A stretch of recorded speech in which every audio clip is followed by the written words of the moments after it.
Hi guys! Kim here and welcome back to my channel. Bago tayo mag-start sa ating review for today, mag-shoutout muna tayo ngayon. Thank you so much sa inyo, PNJ Story, Daniel Flores, Kate Allison, and Marian Villanueva. So, shoutout sa inyo. And sobrang thank you guys sa laging panonood ng videos ko. Thank you so much. So, for today's video, I'm going to do a review for the Signal Velvet or Signal Glow Lip Master. So, ito yung brand na With Me. With Me yung kanyang brand. And it's a Korean brand. Kahit nagaling siya kay Caris, guys, sasabihin ko pa rin sa inyo yung totoong opinion ko para dito. So, there you go. At mag-start na tayo. So, i-introduce ko muna sa inyo yung product. Ito yung kanilang box.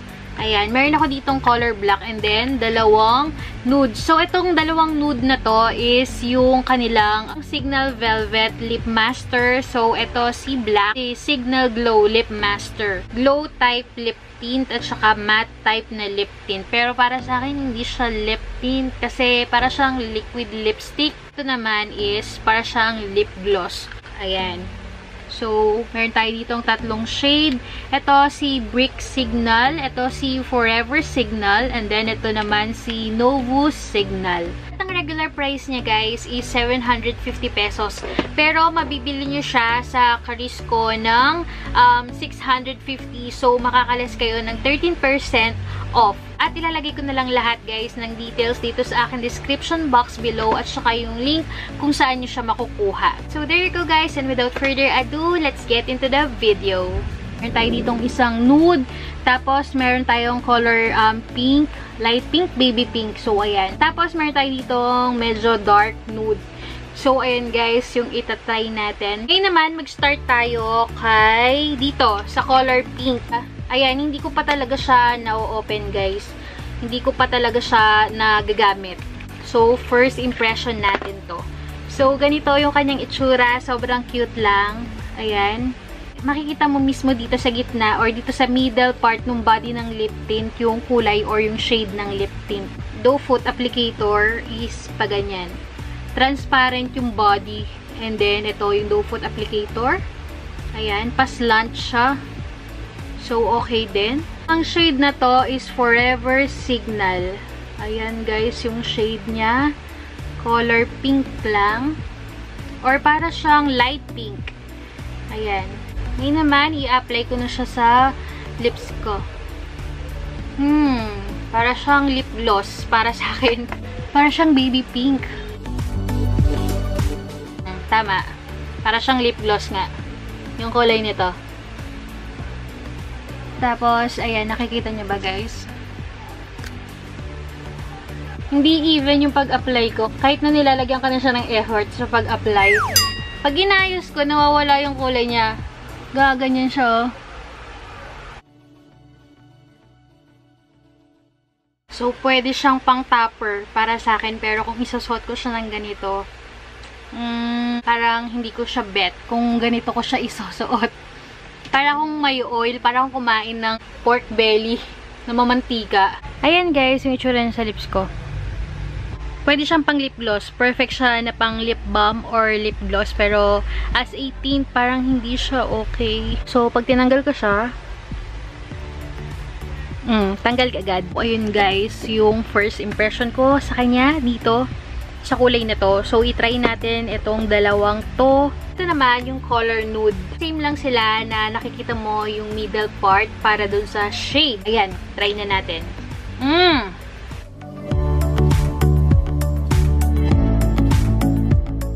Lagay na natin. Bago tayo mag-react, maglagay muna tayo. Ito naman, guys, parang mas, mas mukha siyang liquid lipstick. Yung texture kasi, nung unang swatch ko sa inyo, para talaga siyang lip gloss. Ito, liquid lipstick ang niya, texture.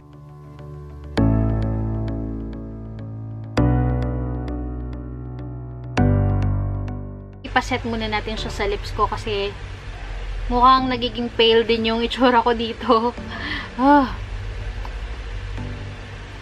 Nagsiset naman siya. Hintayin ko lang siya ng mga ilang minutes. Sa camera, okay, maganda siya kasi medyo nude sa camera. Pero, pag tinignan ko siya sa personal, meron siyang pagka-orange. Orange nude. ang kulay niya, hindi siya brown nude, orange nude, yung nakikita ko. Okay, liquid lipstick nga to. So, hindi siya lip tint. Kitang-kita mo yung lines ko dito, no? Ayan.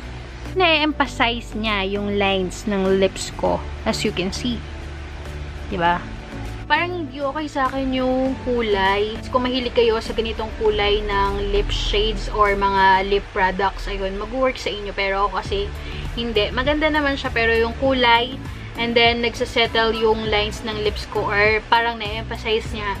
Ayun lang. Kasi meron akong dry lips, so, ayan. And, tanggalin natin siya, guys. Natatanggal siya, pero mahirap nga lang kasi talagang didiinan mo. Ngayon naman, punta tayo dito sa pinaka-dark na shade. So, naka-zoom na lang kayo para hindi ko na kayo i-zoom mamaya. Ito yung Brick Signal. Ito, medyo dark. Ito, guys, mas magiging bet ko. Ayan. Ooh! Dark na, parang red. Dark red.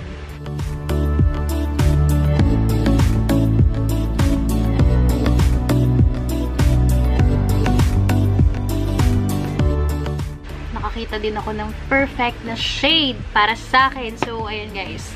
Ito naman, medyo hindi niya na-emphasize yung lines ng lips ko. Kahit na magkapares lang sila ng formula. Bet na bet ko talaga yung kulay nito. Super love ko yung kulay nito. Ayun guys, so. Ang ganda ng dark. So, ayan guys. Para sa akin, mas okay si Brick Signal. Mas okay siya. Mas gusto ko yung kulay niya sa lips ko.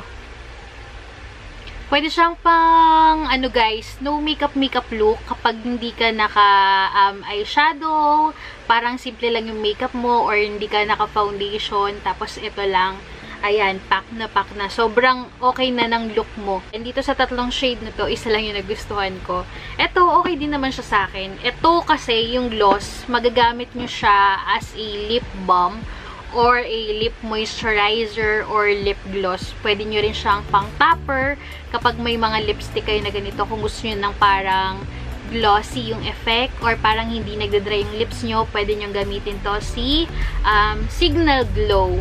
Ito yung liquid lipstick na hindi nakaka-dry.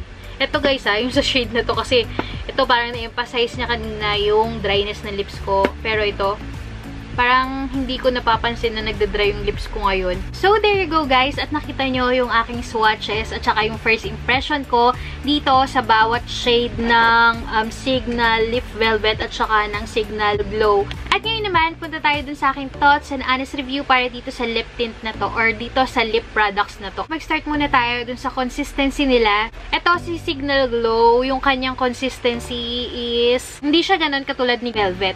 So, ang consistency niya is parang malapot na lip gloss talaga. As in, literal na lip gloss yung kanyang consistency. Yung parang madikit at saka yung parang sticky guys, yung itsura. Ayan. Ganyan yung kanyang consistency. Ito naman si Velvet or si Signal Velvet. Yung kanyang consistency is parang liquid lipstick talaga. Ito naman, literal talaga na liquid lipstick. Kaya hindi ko rin siya matatawag na lip tint kasi para sa akin parang hindi siya talaga lip tint. Talagang liquid lipstick siya. As you can see sa lips ko ngayon, ito yung suot-suot ko. So, ayan, diba? Parang hindi siya lip tint. Talagang liquid lipstick siya. Tapos, for the packaging naman, guys, ayan, super cute ng packaging niya. Very classy. Hindi siya ganun ka-basic na makikita mo sa mga ibang lip tint. Okay na okay sa akin yung packaging niya kasi very unique dahil yung dito niya sa middle part is talagang transparent. So, nakikita mo yung shade or yung kulay nung lip product. Tapos, punta naman tayo sa kanyang pigmentation. So, dito muna tayo kay Signal Glow. Ito, yung pigmentation niya, hindi siya ganon ka-pigmented. Kasi siguro dahil nga para siyang lip gloss at saka para siyang moisturizing na lip balm. Kaya siguro yung pigmentation niya is hindi ganon ka-tapang. Dito naman kay nude, kahit nude siya, meron siyang kulay. So, yung pigmentation nito, okay na okay. Same dito kay Brick Signal. Same lang kasi sila ng formula kasi dahil pareho sila na Signal Velvet. Ito yung scent niya, talagang liquid lipstick. Maamoy mo na chemical na liquid lipstick or makeup na liquid lipstick. Walang something na mabango sa kanya. So, ito rin is ganun. Ito rin. Ito hindi ko bet yung amoy. Kung tatanungin niyo naman ako kung moisturizing siya, ito si Signal Glow talagang moisturizing to. Kasi para siyang lip balm at saka talagang lip gloss type siya. Ito kay Nude, parang medyo nagda-dry yung lips ko dito. Kasi na-emphasize niya yung lines ng lips ko. Pero dito kay Brick Signal, ayan, dito sa shade na to, sa suot-suot ko, hindi ko napapansin na nag-dry yung lips ko. So, honestly speaking, for the price naman niya, medyo hindi siya affordable dahil hindi lang medyo mahal. Talagang mahal talaga siya for the price. Dito sa dalawang to, ayan, hindi siya worth it yung price niya kung itong dalawang to. At kung bibili kayo guys, ito yung piliin nyo. Yung mga dark color, mga red, ayan. So, dito sa tatlong to, ito yung pinaka super duper favorite ko. Okay siya sa akin guys. Nag-work siya sa akin. So, ito ngayon yung suot ko. Pero kung itong dark shade na to, ayun, okay siya. Worth it siya kung ito. Pero yung sa dalawa guys, parang hindi ko mai-recommend sa inyo itong dalawang to. So, there you go guys. Ayun yung aking thoughts and honest review para dito kay With Me, Signal Velvet Lip Master at saka Signal Glow Lip Master. And thank you so much for watching this video. Don't forget to click the subscribe button below and like this video. Meron din ako Instagram and Twitter guys. You can also follow me there para ayun, let's be friends. And thank you so much guys for watching. See you on my next one. Bye!